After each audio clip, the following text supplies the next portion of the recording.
The news gives one of the Hunter's oldest golf clubs some much-needed breathing space. The reprieve was warmly welcomed by members, prompting drinks all round. We live a little bit longer, and I think after a month's extra time, I think we'll survive after this.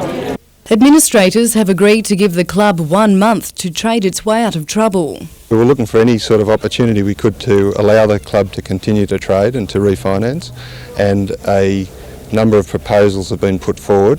Today's meeting follows months of financial uncertainty. Problems began when the club converted squash courts at the complex into a clubhouse, blowing the budget out by around $450,000. Now it's believed the club owes about $900,000 to creditors, and they have 4 weeks to come up with money and solutions. We're confident that things will happen reasonably quickly. Council has thrown its support behind the rescue, even suggesting a rezoning program if necessary. If it was in the interests of the course and the community and to retain it in public ownership, we would consider rezoning some portions of it.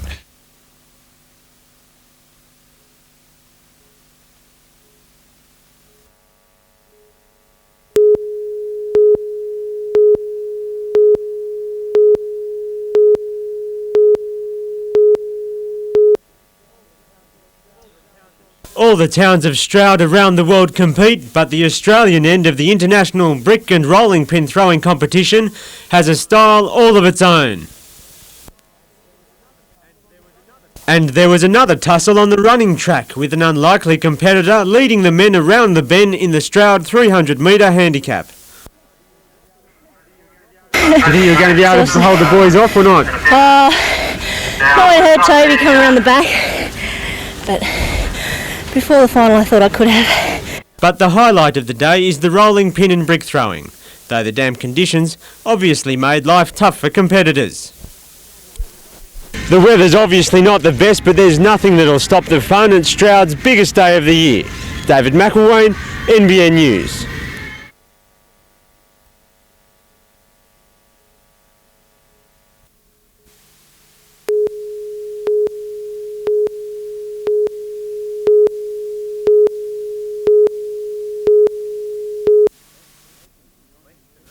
Blessed and opened in 1973, St Paul's at Gateshead, south of Newcastle, was denied dedication by an old Catholic Church policy because it was in debt. Bishop Michael Malone waived that provision and performed the ancient ceremony. The ceremony involved religious relics and the remains of saints and martyrs sent out from the Vatican. Sacred oils were also spread on the altar and the walls. Meanwhile, there's a dispute brewing over another piece of nearby hallowed land. Lake Macquarie Council is considering a development application to extend netball courts onto land originally set aside for the century-old Whitebridge Cemetery.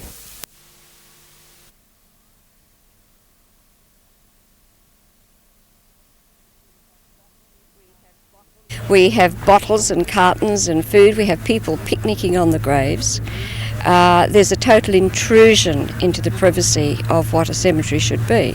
There's already growing population pressures on the site.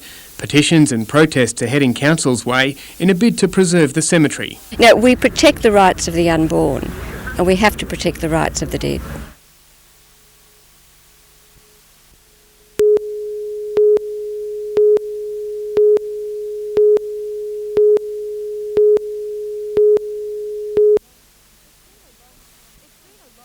It's been a long time in coming for residents of the western side of Lake Macquarie, but they now have a polyclinic which brings together the area's community health services. Although the boxes are still being unpacked, the polyclinic has treated its first patient. Frank needs speech therapy as a result of a stroke. Previously, patients like Frank were treated above a dry cleaners in the main street of Toronto. Now they have a clinic which caters to their specific needs. What we're hoping to do is offer quite a comprehensive one-stop shopping to the community of West Lakes for their health services. The $5 million facility, which will house some 14 health services, including dental care, Aboriginal health and pathology, will come online gradually, with the official opening by Health Minister Andrew Refshaugi in September.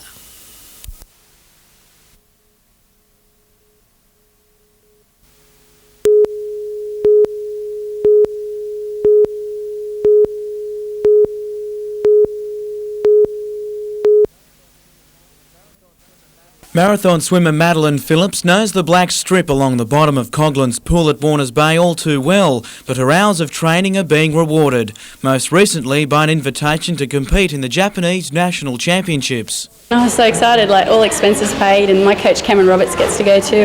Like, this is my first international competition and I was really excited. The 18-year-old has placed third at the last two Australian National Championships and now wants to leave her mark on the international scene.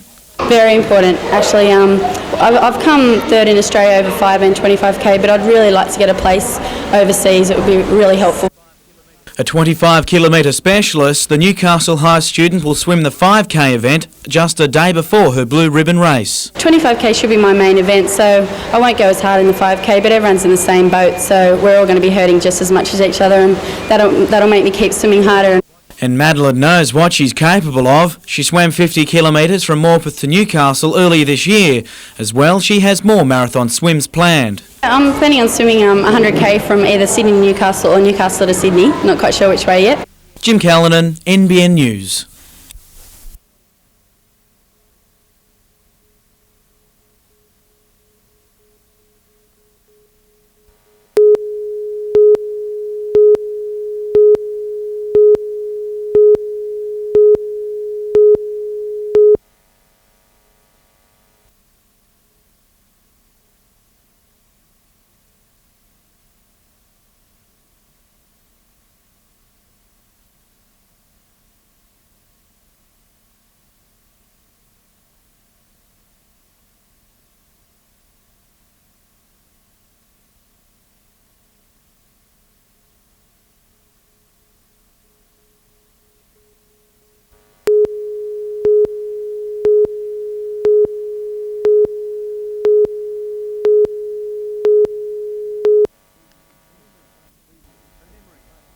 The memory of previous tragic floods came back to haunt an isolated farming community along the Glennies Creek Road north of Singleton. This time a young family crossing a causeway was hit by the first rush of freezing floodwater from high in the Barringtons. Huge wall of water just hit us and washed us straight off and spun us around. Sarah Smith clambered out of their Toyota Land Cruiser as it sank. She was swept downstream and struggled back to the bank. All I could think of was I didn't know where the kids had got to and where Stephen was or anything else. It was just, I was out of the creek and I'd look back and they weren't there. Sarah's husband Steve and 3-year-old daughter Michaela were left perched on the vehicle's roof. The alarm was raised when the family didn't make it to a friend's place. All I was thinking, where's my little sister and my mum and dad? Several years ago, a local drowned when his truck was swept from a nearby crossing. This time, though, Mr. Smith and his daughter were saved and put up for the night in a farmhouse over the creek. Sarah is still waiting for the creek to drop to be reunited with her family. Meanwhile, other roads in the area are cut. Only about half Mount Pleasant Primary students made it to school. Teachers and students can't get to school. The creeks are all flooded and so they can't get the buses or the cars across.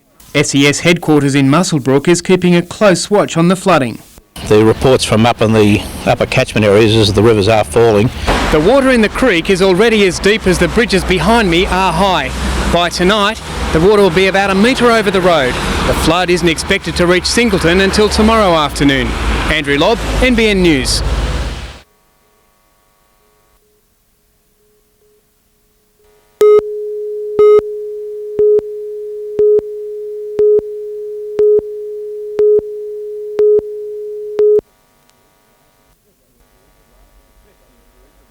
Rescue crews arrived at the construction site of the third coal loader at Kooragang, with the crane driver's life literally hanging in the balance.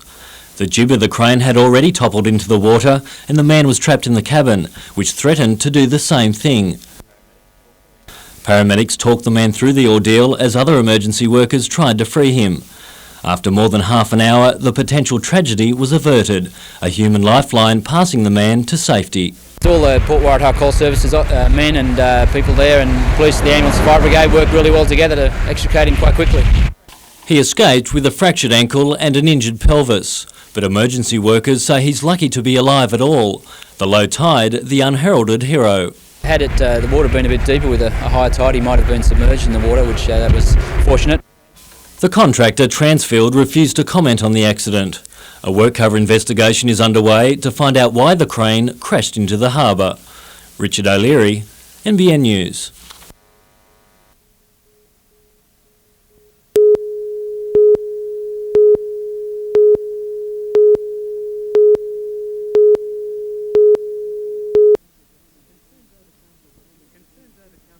Concerns over council's handling of issues seemed to come to a head a fortnight ago when a local government inspector stepped in. Overall, he gave the council the all clear, silencing powerful critics in the business quarter momentarily. Lord Mayor Greg Hees called for open communications and a fair go to get on with the job, but late yesterday the General Manager, Robert Gibbons, jumped ship, stating personal reasons. This is part and parcel of performance management. The people are free to come and free to go. And they have. Well, I think unfortunately we're going to lose ground again, with all due respect to the people coming into the new positions, but I think they've now got to play catch up, and this is what we've been doing now for the last few years. And I mean, Newcastle just can't go on playing catch up. The job has got to be done, there's got to be good management, there's got to be good leadership. At the moment that just doesn't exist for us. Whether any conclusion can be drawn about the Lord Mayor's new policy of open government remains uncertain. However, a City Hall spokesperson told us today that the new acting General Manager, Lloyd Arnott, was too busy to talk to the media. Meanwhile, the New South Wales Ombudsman's Office has raised questions over an attempted acquisition of private land in New Lambton for a drainage easement by the Council Department headed by Lloyd Arnott. Amongst the points raised, concerns about the way in which the Engineering Services Division involved itself. The outgoing General Manager, Robert Gibbons, reported that council officers had made some honest misjudgments and that there had been significant pressure from various parties, including councillors. That's really in the hands of the Ombudsman. We're going through a process there.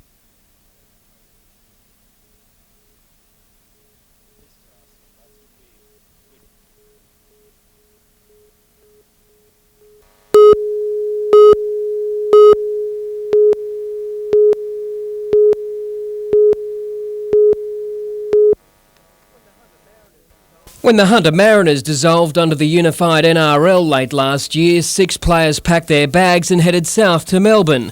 But ex-Mariner Neil Pinchinelli was nabbed by the Knights and has revelled in 1998 in the second row. Tomorrow, though, he'll be a marked man taking on no less than 6 of his ex-teammates. They're always going to give me that little bit extra, I suppose, because they know me, but like they're from Newcastle, so they know all the Knights boys too, so they'll be, having a go at everyone, I'd say. 2 ex-Mariners stormed the golf course ahead of the clash. Both are keen to make an impression on old teammates. I've probably got 6 or 7 players who, of course, play for the Knights, and we're looking forward to the contest. I played there for 3 years under a lot of blokes who are there now, and it's going to be a great night for a couple of us that were with the Knights a couple of years ago, and looking forward to it. The NRL newcomers are the season's surprise package. Knights captain Matthew Johns is adamant the first ever game between the sides will be far from a walk in Olympic Park. And we haven't been down there before and played in Melbourne, and from what I can gather, they say that that the surface is very, very slippery. There can be an intimidating atmosphere. The match kicks off on NBN at 8:30 tomorrow night. Blake Doyle, NBN News.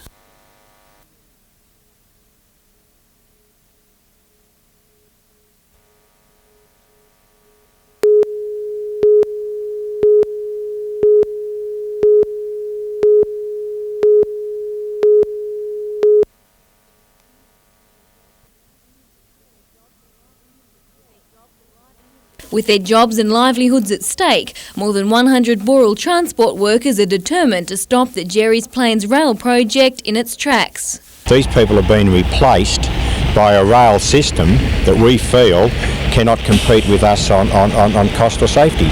Singleton Council disagreed, giving a $25 million rail line proposal the go-ahead 3 weeks ago. The 13-kilometre railway spur to be used for coal transportation is just one part of the project. The state government expected to approve a terminal anytime soon. The truck drivers, however, say at least 75 jobs will go immediately when the first train rolls onto the tracks, costing the community more than $8 million a year in lost wages. Council says the rail line was always going to happen. As part of their conditions of consent, United, Wombo and Leamington mines must move their coal transportation off the road and onto rail once they exceed a total of 7 million tonnes. I feel sympathetic, and my council does, for the disposal of jobs for in the Transport Workers Union, but that's been known for some 15 years. We feel that this should be overturned in light of the current economic climate. The truck drivers are demanding the decision be reversed. If not, they're calling for the same redundancy packages given to maritime and forestry workers.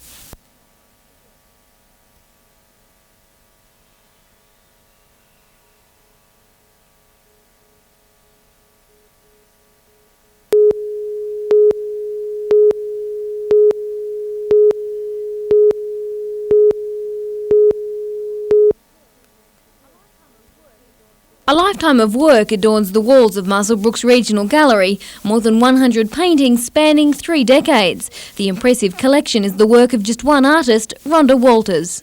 The sheer scale of the works, they do confront you when you come up to them. They can almost occupy your total field of vision.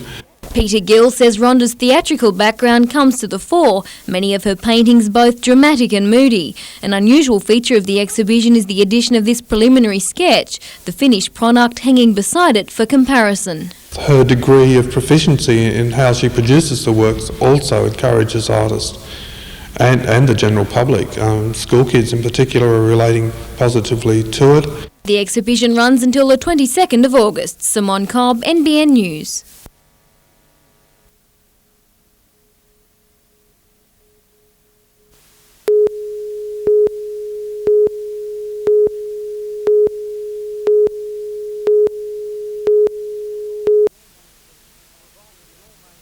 A revolving door may have been useful at the physio today as several Knights players came in for treatment. While the match report might not have made good reading, the news is good on Matthew Johns' hamstring strain. Initially I thought there was a tear there, but I looked after it overnight and I come in today and it's good, and I'll be right by Saturday night. Johns has suffered the injury before, but to his other leg. However, he can't see it costing him any time on the paddock. I think I can hop straight back into training, so it's quite strange because the other hamstring was the one that I've had trouble with, and then suddenly it's the left one. And thumbs up too for Lock Bill Peden, who was thought to have suffered a broken bone in his hand. Initial x-rays revealed no major break, but the lock forward says he'll be fit in any case. They said there's a possibility there could be a small crack in there, but nothing too major, so I can't see any problem with backing up next week. Brett Grogan, meanwhile, will know more tomorrow on the condition of his rib complaint. The winger was hurt late in the game against Melbourne, but is also confident he'll be right for the Steelers. Despite losing to Melbourne, Newcastle still maintain a 2-point lead on the ladder after Brisbane drew with Balmain. But Knights mentor Mal really has other things on his mind. Really what happens with the other teams is of no interest to me. Obviously I keep a close eye on what's happening, but it's our own performances that will influence anything we do this season. Jim Callanan, NBN News.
The ALP believes women are saying the breakdown of the traditional family structure means there is a greater need for community support. Cutbacks to social services are a major concern, as are cuts to childcare. They cut to the very core of the support that a woman needs to get out and participate in the community. Some of Australia's high-profile women, including Cheryl Curnow, Jenny George, Hazel Hawke and Jenny Macklin, led discussion on these issues amongst others of concern to women. The basic need for support and communication is also the reason for fears about the sale of part of Telstra, especially for rural women. Our telephone is our lifeline, and it's very, very important that people in the country have the same services that people in the city have. ACTU President Jenny George believes the potential of women in society is being limited, particularly in the workplace. Women in many situations have been left to bargain as individuals with their own employers in a very unequal bargaining situation. Labor policy on issues concerning women were discussed, the theme of the day being Australian women deserve better. Brooke Webster, NBN News.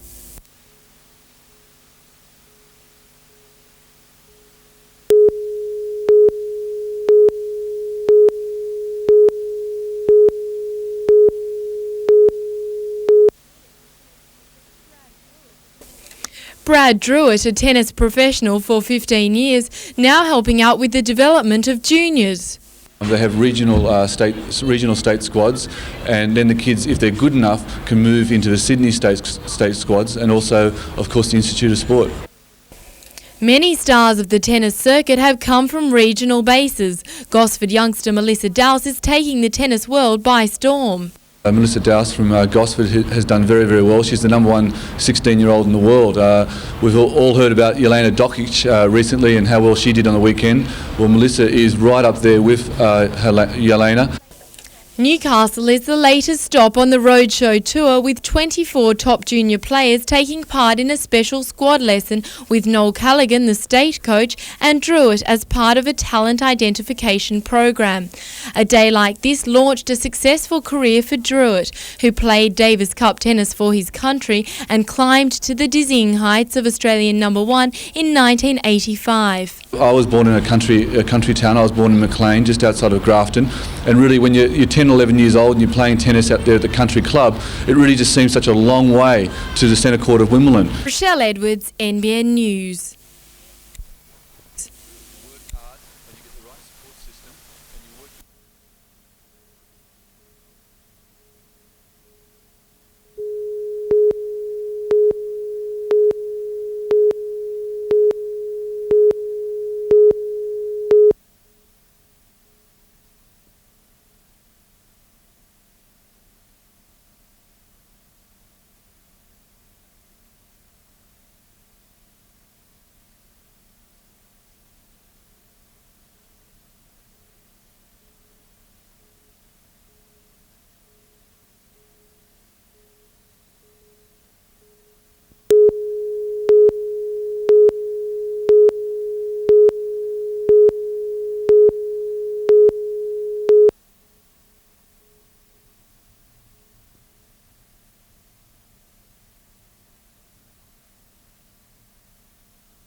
After having functioned in a small church kitchen for 10 years, I'm really pleased.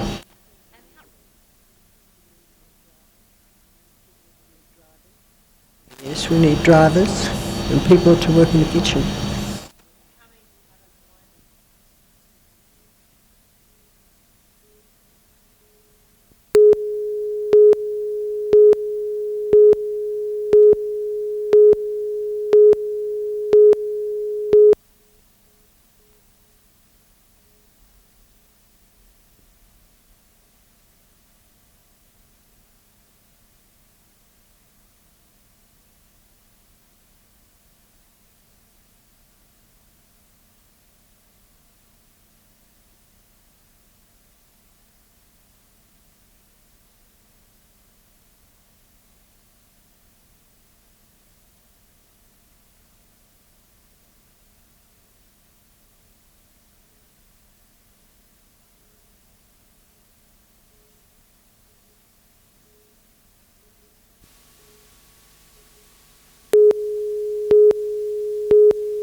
future looks bright for Belmont High student Leanne Robinson. When she finishes her HSC later this year, she'll pursue a career in science in Stockholm. The 17-year-old is the only student from this state to be chosen to attend an international seminar with students from around the world. We get the chance to visit a wide range of institutions in Stockholm and chat with the Nobel laureates. Charlestown Rotary Club and Lingard Private Hospital today presented Leanne with a donation to help with expenses.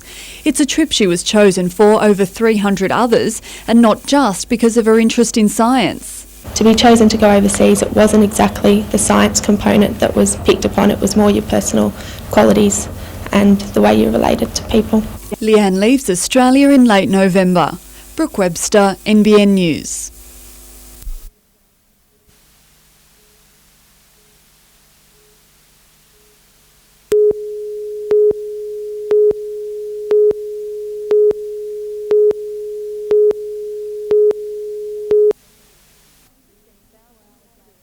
"15,000 kilometres from home and in 24-hour daylight. Williamtown pilots are in the last stages of Cope Thunder. The main aim is pushing the limits. To take us out of our own comfort level, our normal operating environment, and to place us in a instrumented range environment where we can accurately evaluate our training procedures and techniques.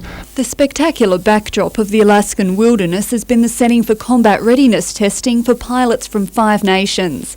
Every aspect of operations needed in the case of war is being checked. It's actually about the best means without actual real combat of knowing what's happened out there. It's an opportunity for Australian pilots to see if they match up to their foreign counterparts.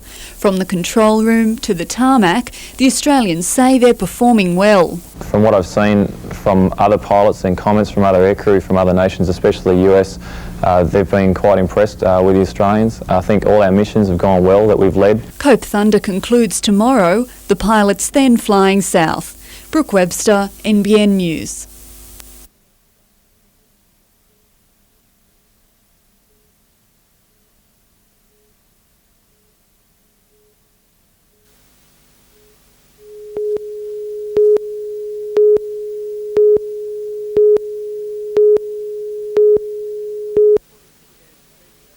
According to Jan Spencer, her son James should have been committed to Newcastle's James Fletcher Hospital before he died from a heroin overdose in a pub. Somebody who has who is suicidal and says, please help me, and then cuts their wrist after about 4 days, isn't that a mental health problem?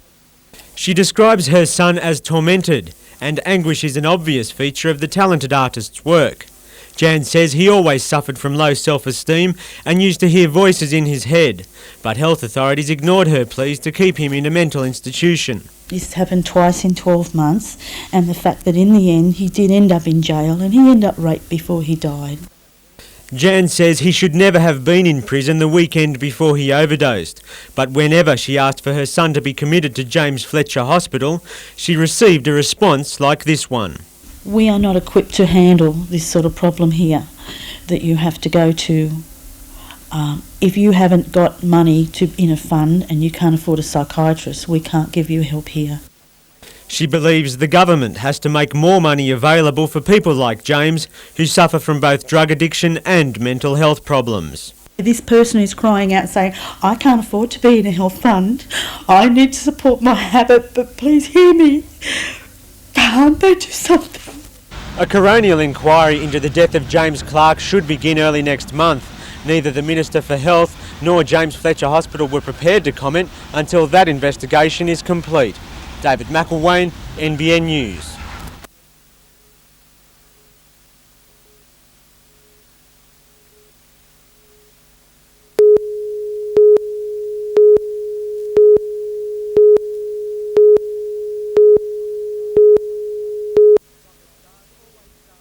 Soccer stars always start somewhere, and while these players may not yet be up to Ronaldo's standard, 100 fresh faces stepped up on Macquarie Field at Spears Point to take a shot at the big time with the Breakers. We've got obviously about 12 or 14 players from last year, but we just threw open trials to everybody in the northern region. Anybody was welcome that's a 1979 and 1980 birth date. Head coach Lee Sterry was watching with an eagle eye, and he believes the region's youth has plenty to offer as he begins the tough task of lifting the Breakers out of the doldrums. The ones that probably stood out were the ones from last year. They've probably had a season under their belt, but there's certainly a few kids that we didn't know we hadn't seen before that stood up. There was probably about a good dozen of those.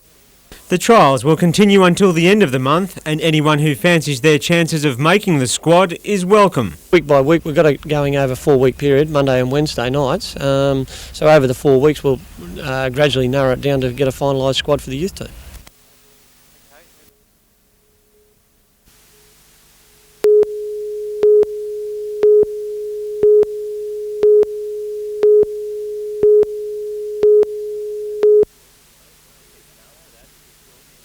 This house at Ashtonfield near Maitland in the Hunter Valley is home to one of Australia's quiet achievers. At 41, Anne Mort has won 5 Australian powerlifting titles, the latest in Sydney just a fortnight ago. On her way to winning her weight division, Mort broke the Australian bench press record, then beat it with her very next lift of 97.5 kilograms. Nearly pulled out actually the Friday before. So yeah, no, I was quite happy with the result. The Mort magic is a 2-act affair, husband John overseeing Anne's 4 training sessions a week. The teamwork has resulted in a 7th at the World Championships, and Anne hopes to improve on that at next year's titles. Oh yeah, definitely. We train together at home, of course, and yeah, without each other's help we wouldn't be able to do as well as what we've done. Richard O'Leary, NBN News.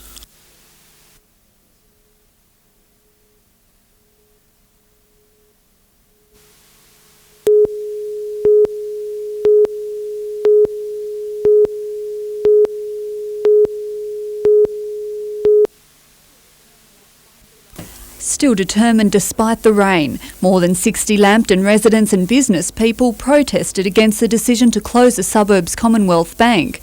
Major concerns are the loss of tradition and the inconvenience for older people. Our accounts have been here from children. Some of us have started with a school banking system. When you get old, you want to take it easy instead of being mucked around with. The local Chamber of Commerce is concerned about the effect on businesses if people have to go to another suburb to do their banking. Representatives will meet with managers of the Commonwealth Bank tomorrow. One of the questions we do want to ask is that you've come to this decision to close it. We want to know what we have to do as a community to maintain the branch here. But Regional Manager of the bank, John Haysom, says the bank will close. He says a falling performance rate at the branch in recent years has made the decision final. He says most services will still be available to customers without them having to leave the area. Brooke Webster, NBN News.